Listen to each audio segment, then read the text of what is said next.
বরগুনা কারাগারের বেশ কিছু ভবনে দেখা দিয়েছে ফাটল। এর মধ্যে কারাগারের হসপিটাল এবং বিষখালী ও পায়রা নামের ভবনটি বেশ ঝুঁকিপূর্ণ। অন্যদিকে বেহাল কিশোর ওয়ার্ডও।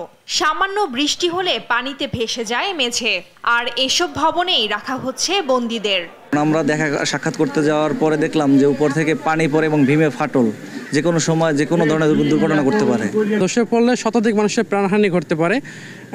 সবাই আসলে মানুষ হাঁটলেও এটা কাঁপে। বৃষ্টি আসলে পানি পড়ে তলিয়ে যায়। আসলে ওখানে বর্তমান যে অবস্থা, থাকার অবস্থা নাই। এর পাশাপাশি হাসপাতাল আছে, হাসপাতালটি খুবই ঝুঁকিপূর্ণ, যে কোনো মুহূর্তে হাসপাতালটি ধসে পড়তে পারে। ঝুঁকিপূর্ণ এসব ভবনে আতঙ্কে থাকছেন বন্দী ও দায়িত্বরত কারারক্ষীরা।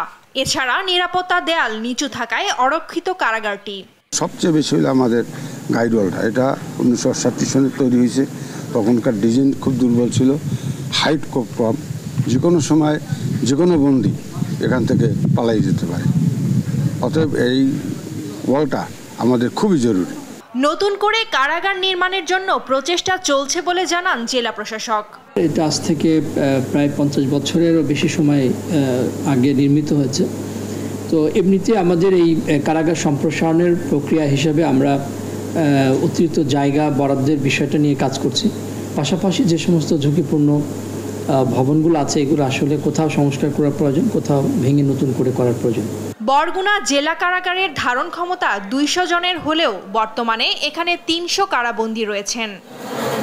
নিউজ ডেস্ক, দেশ টিভি।